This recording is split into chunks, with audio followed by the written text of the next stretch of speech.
Hey guys, welcome back to Musings of Maverick. I'm your host Maverick, and today we're going to be looking at Kotobuki episode 5. So, for those of you who did sit through the last episode, again, I apologize for the quality. I tried all the best I could using what I had.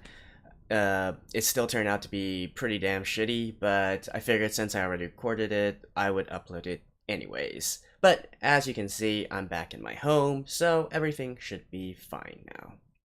And also, in terms of this anime, or actually I should say this series or work, I actually checked the official website and they did release a lot more information in regards to the game that is coupled with this anime. So, as I mentioned in my first episode, this is actually it seems that it's going to try to turn into a franchise. So the game is definitely something that they are looking to push, and so far it seems that they're putting quite a lot of resources into it as well. As it turns out, there's lots of different flying squadrons that are also, all female within the game, so within this universe as well. And they are all fully voice acted as well. They have unique designs, unique characteristics. In fact, I actually recognize some of the voice actor names. So it does seem to have quite a bit of production value put into it. Although I think this is definitely going to be a case where the game is maybe better than the anime. Although, again, I can't really confirm that for now, since the game doesn't release until winter of this year.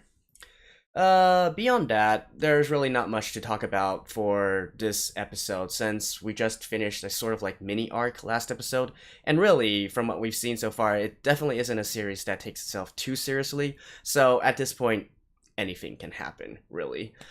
Personally, I would hope that they can try to touch on the backstory of this current universe, like what caused this place to become as it is, that there's a bunch of mercenaries working for, I guess, sort of trading companies or traveling companies, and why is there lots of air pirates? Like, if they can dive into that and explore the backstory a bit more, I would be happy.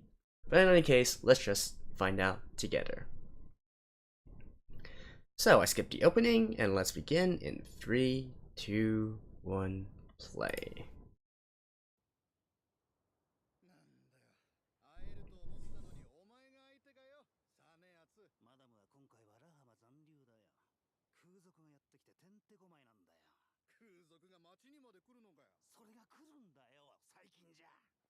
Is it just me, or did the animation quality just drop a little bit?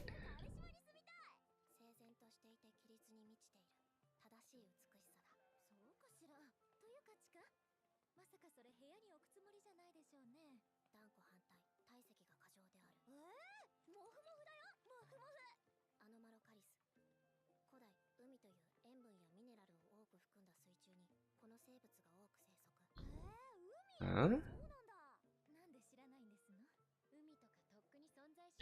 Oceans haven't existed in a long time now. Okay, we're actually are getting some sort of lore.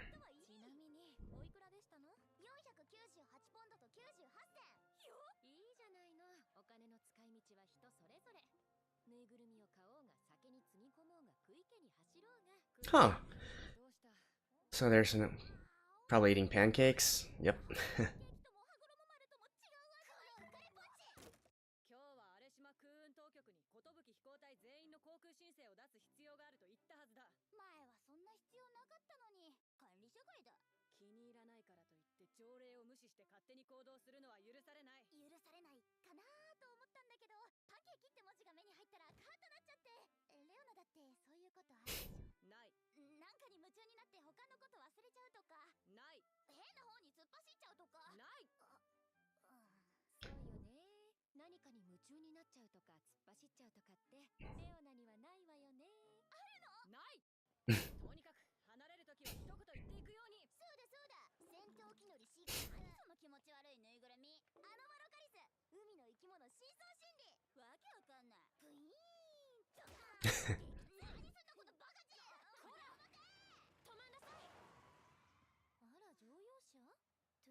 Alright.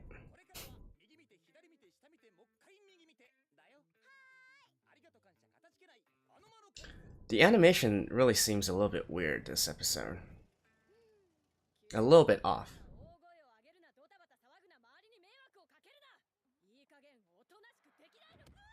Oh, this is the captain?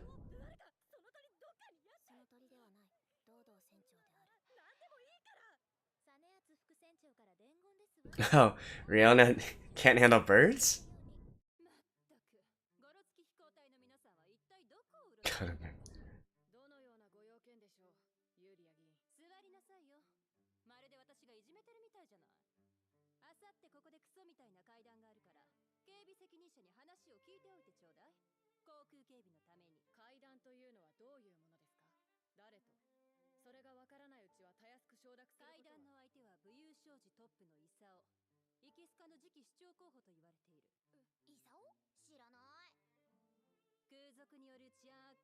Hmm.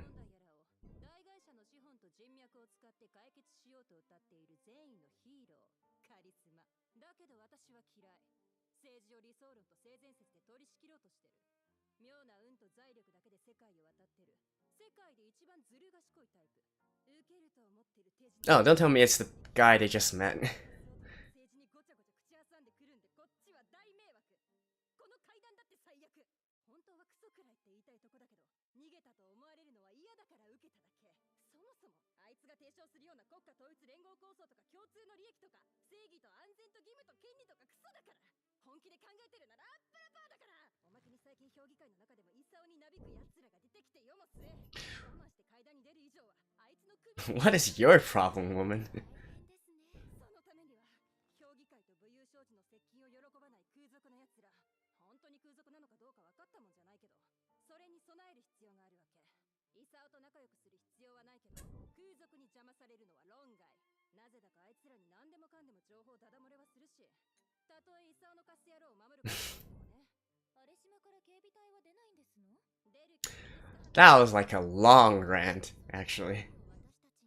やっと分かってくれた？マダムが同行していないので決定権は副船長にあります。あんなヒルアンドンどうだっていいわよ。僕はヒルアンドン。夜はもちろん日中でもささやかに。 Does he sell? もしかして僕のファン？本当？なんで？どこが好き？顔、声、性格、照れちゃうな、嬉しいな。あんまり嬉しくて飛び上がりそうだ。キランキランだ。いつ見ても呆れるくらい素晴らしい三文芝居ですことね、イサオ氏。ユーリア議員の対談相手って。ケイト、驚愕中。あら、イサオ氏を知ってるの？なら話が早いわ。イサオ氏、紹介しておくわ。こちら階段の警備をしてくれる寿飛行隊の面々とレオナ隊長よ。これは隊長さんがお疲れちゃん。プレゼンチョ。え、あ。そんなでもないなんでかな。あいた。なんちゃって。どうする？他の部隊との連携をどう？ No. レオナ、あなた受ける気なの？やだよ。やる。今度私一番やり。敵の数も出方もわからないのに無謀じゃありません？ケイトはすでに当日の予定を計画済みである。予定変更はいかん。賛成が1、反対が2。判断保留が私を含めて2ってとこかしら。いや、この案件は受けよう。受けた方がいい。なんで？ラハマ防衛戦で修理と整備に経費がかかった赤字を補填しないといけない。 You definitely have another personal reason here. 責めてはいない。受けるべきだという話だ。おばだ。いつもはみんなで話を進めてるのに。レオナ、マロちゃん殴って。明日は0700に起床。35分間の食事を15分に短縮。それから1時間45分ぼーっとする予定を削除。どうしたのよレオナ。 So that was your day off? 今日カフェで借りた10銭。借りは作らない主義だから。一心不乱のレオナだわね。恋じゃないの？恋？その男に会った途端態度変わったでしょ。恋言ってくれればよかったのに。ケイトには理解しがたい感情があるが、主の不正という見地からは必要な行為。本当だったら応援してあげたいも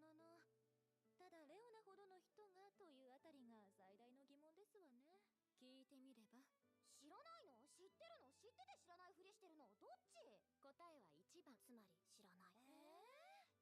あ、でも嫌いなことなら知ってるかも。何借金が嫌い。誰だって嫌いですわよ。そうだよ。チカみたいな考えなしはともかく。考えなしって言って。 So maybe she's in debt to maybe not Isao, but his family, his background. Hmm.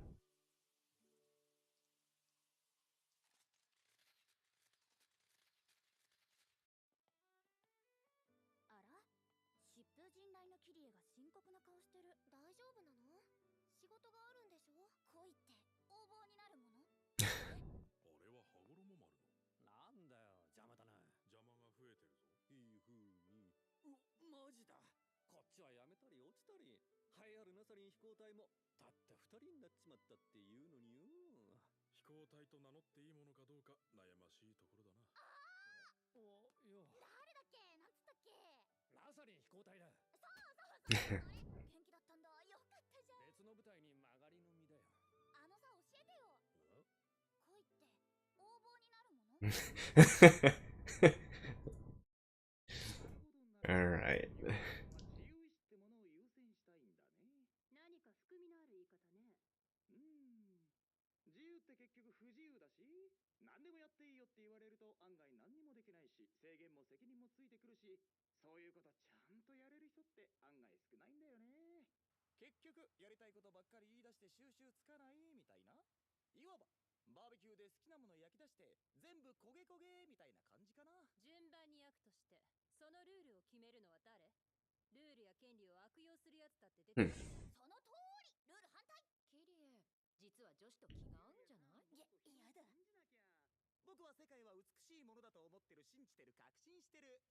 それで、あらら、どうした恨みを買ってる人がいるんじゃないの？ユリアさん、何したの？やばいよ。もしかして僕？どうも。 What the heck? Just 6? 待ってくれ。ナサリンはどうなる？南東方面を紹介せよ。これだから、お役所の奴らは嫌いだよ。身内で小さくまとまりやがって。敵はたった6機。ああいう調子じゃまずいと思ったんだろう。実際のとこ、身内だけでお手軽に星増やしたいんだろうが。アドルフ、二次方向を見てみろ。なんだ？姉ちゃんでもいるのか？ Some more? Ooh. That's a lot.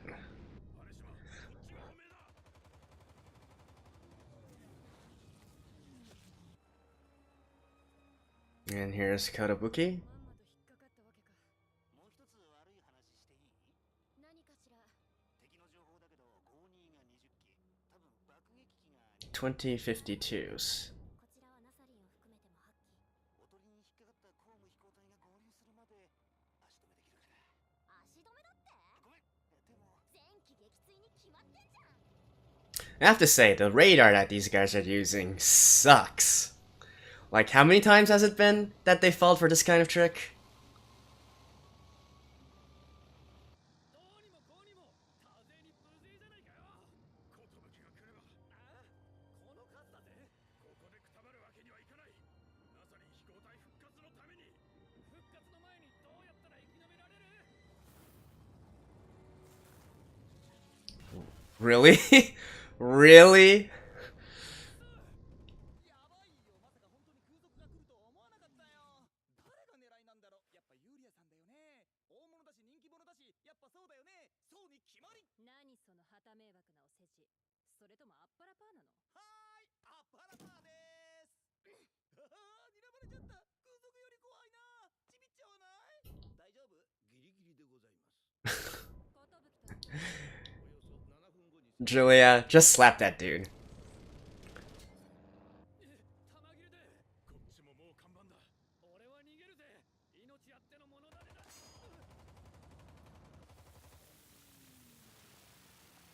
やべえだろこれ。寿？あいつか。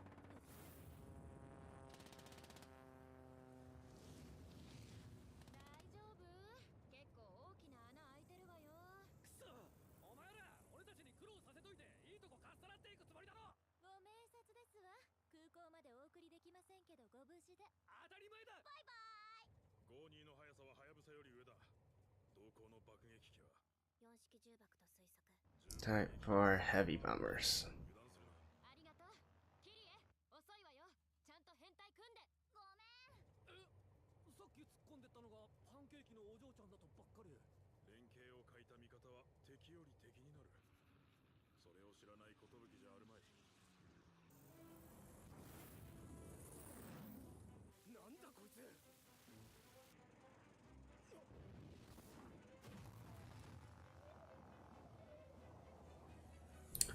Whoa, really?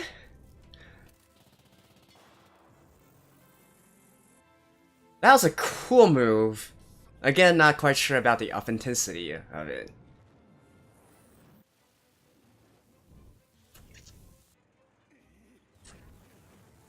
You know what? Never mind. I think I should just turn my brain off for this series. It's obviously not going for total realism.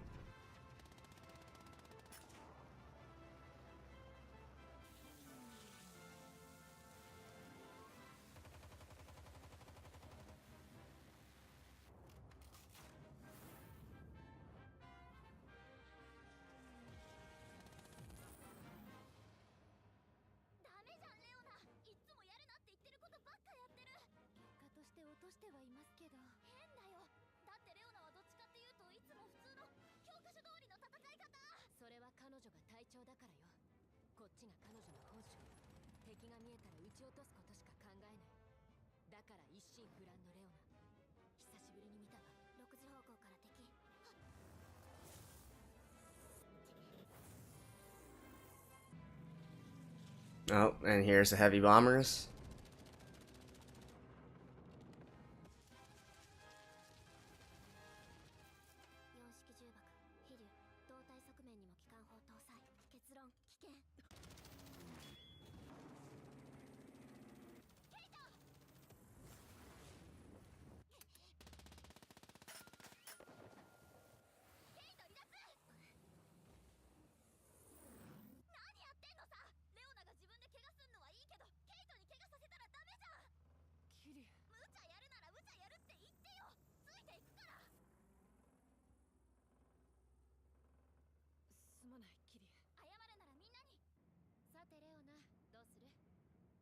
会長、ユーリア議員、そろそろ避難をお願いします。いやよ。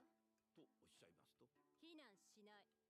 きっとことが終わった後でクソったれどもからあいつは逃げたって言われるわ。そんなのごめんよ。確かに僕も嫌かな。臆病者って思われるのは。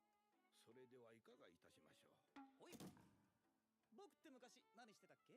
車を運転しておいででした。そしておバカな娘を2人引きかけました。それはちょっと前、ずっと昔。華麗なる飛行機野郎でいらっしゃいました。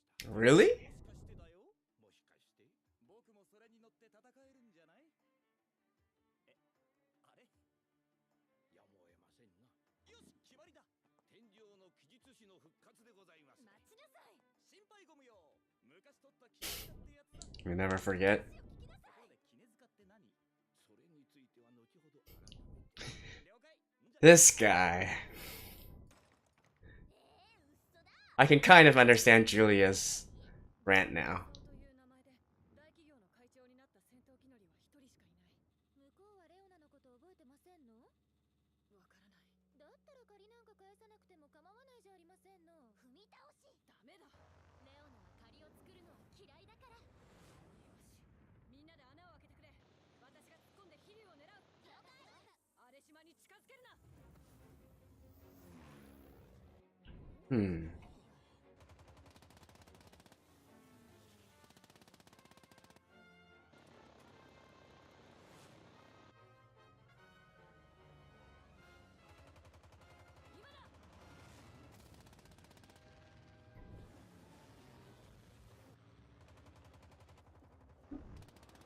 Again, I'm just gonna ignore the fact that they're fighting enemies like 7-1, 6-1.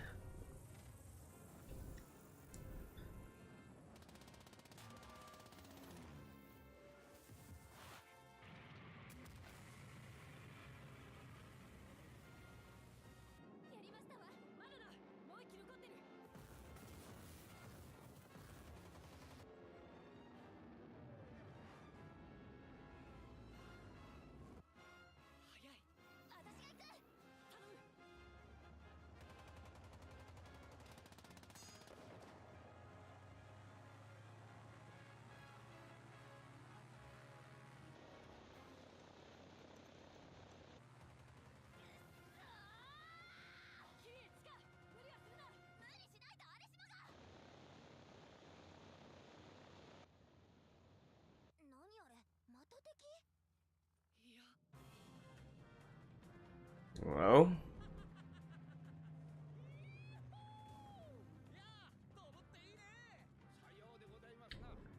A two-seater, eh? 通称天上の奇術師イケスカ所属の飛行隊で名を馳せた名戦闘機乗り中でも8年前のリノーチ Rinochi Air War. 1回の出撃で12機を撃墜したという知らない。私も見るのは8年ぶりだレオナ、リノーチに参戦なさったの？夢中になって突っ走って挙句落とされたよ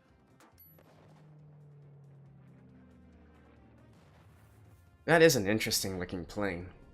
彼のおかげだ なんですの？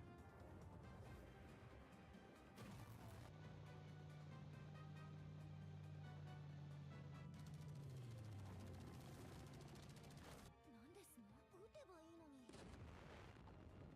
What? 上からの攻撃は定石なのに。わかった。お、下からだ。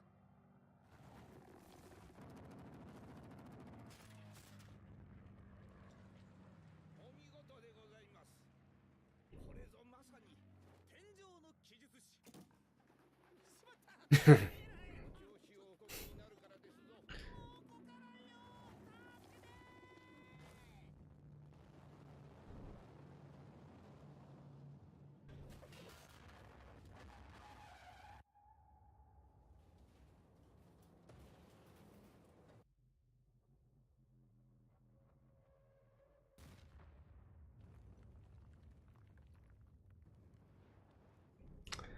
Dang. I'm liking Julia more and more.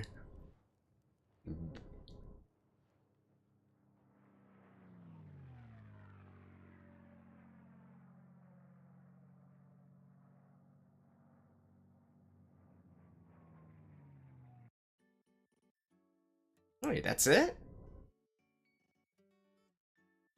Alright.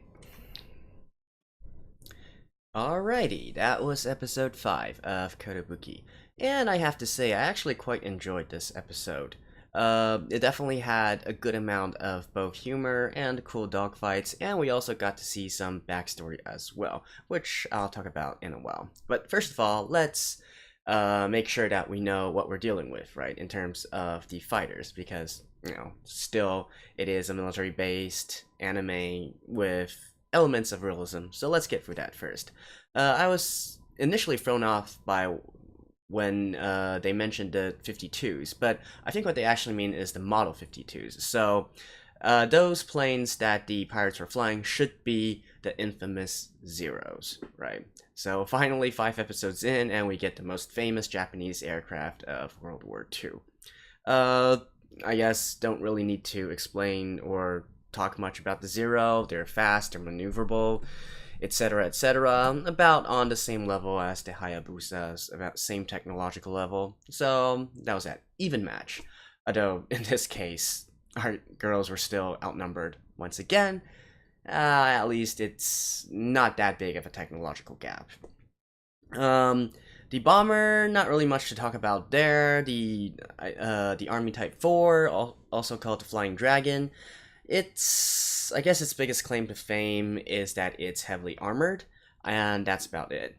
Because Japanese doctrine has always followed a thinking of being small, nimble, maneuverable, and as long as you can get the job done, that's it. They don't place that much value on the pilots' lives.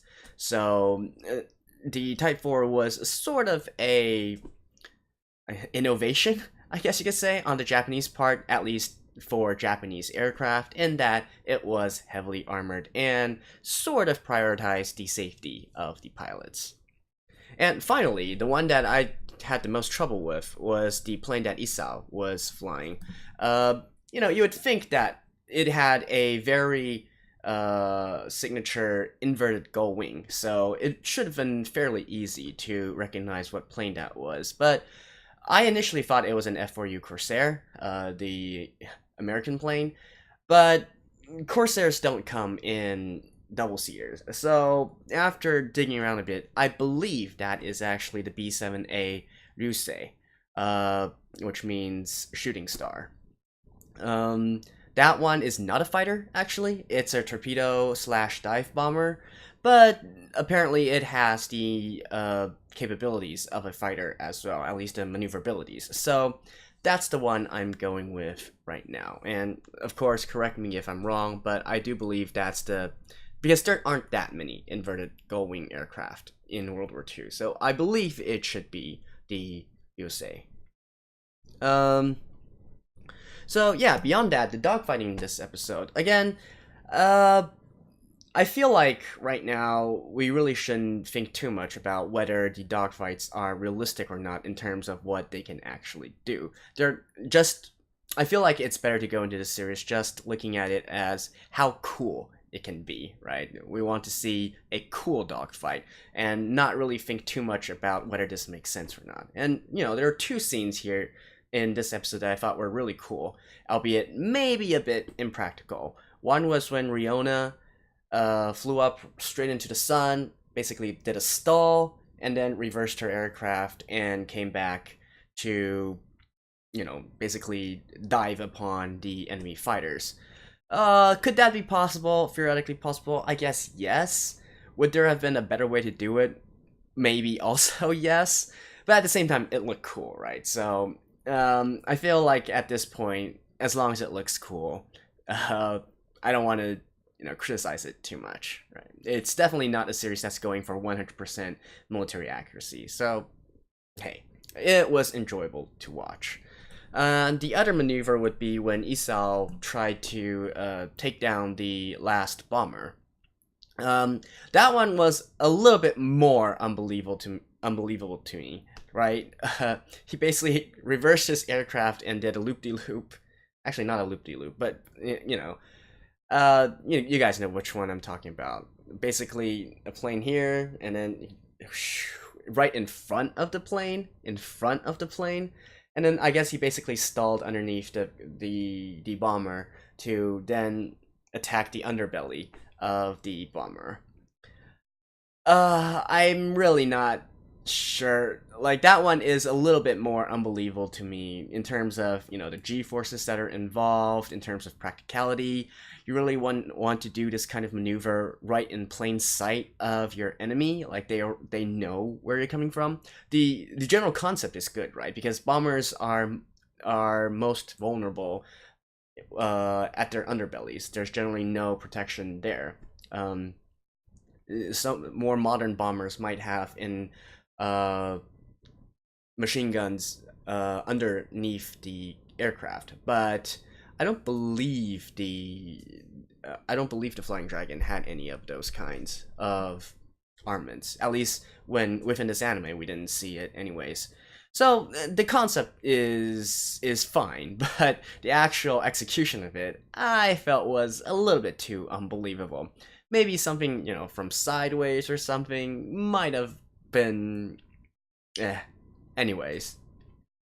But like I said, it looked cool, so I guess we should just let it slide. One thing I did like very much was when the bomber tried to, in the end, when Isao got to the underbelly, the bomber tried to release its bombs. Now, what I believe it was trying to do was trying to use its bombs to hit Isao and his fighter, which is actually historically accurate. It was a tactic for bombers, I guess in the early stages of World War II, but by the end of World War II, they basically realized that was kind of futile and stopped doing it.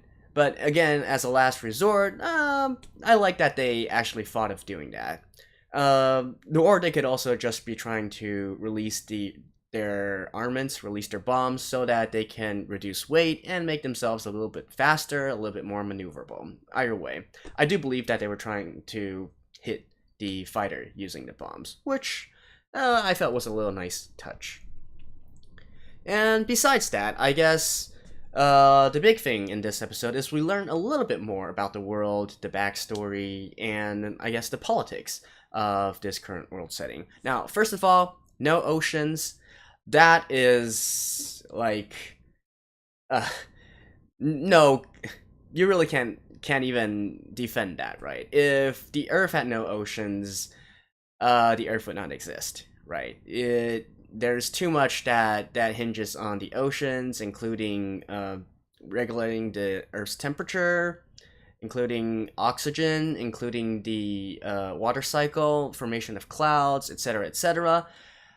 If the oceans did not exist, the Earth would not exist. And especially within this anime, we see that there's still lots of clouds, and apparently there's still, habitable places. I can kind of get, right? No oceans, so that's why the entire place is like a barren wasteland, right? But in reality, this doesn't work because there's other factors besides just the ocean being there. You wouldn't have oxygen because, first of all, vegetation would gradually die out, and so then you wouldn't have oxygen, and you wouldn't have animals, you wouldn't have wildlife, etc., etc., etc. It's a chain reaction. So this one, again, it's a little bit hard to believe, but I guess since they already said it, it's anime. It's whatever, right? So that was that part, and we also kind of got some insight into the politics of the current world. So probably, as I mentioned before, it's every town for itself. Probably they're city states in a kind of way, so they're all self-regulated. And I think the main conflict between Julia and Isao this episode was in one believes that they should remain independent city states, whereas that's Julia's side, whereas on Isao's side he wants to form sort of like a centralized government and basically band together all the different city states under one central government. Cool, I guess. Not sure if they're going to continue to explore this concept, although judging from how this series is, I have a feeling that it's more going to be sort of like those Monster of the Week, Enemy of the Week series, where, every week something happens, and then they go out and solve it, and, look cool while doing it, and that's about that. More of a cartoon sort of format, instead of any big overall plot. Although, I could be wrong, and I'd be glad if I was wrong, but, not holding my breath for that one.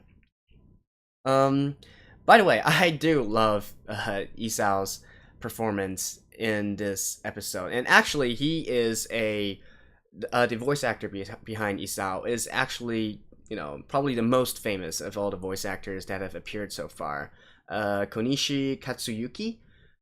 He's been in a lot of big works as well. He's been in Ryu. He's been in, let me check real quick. Yeah, he's been in Ryu. He's been in, whatever. He's been in a lot of different works, right? He's a big veteran of this industry. So nice to see that they got some big names as well, and he gave off a pretty damn good performance, if I have to say. He's annoying, but at the same time he's entertaining. That's my comment on this matter.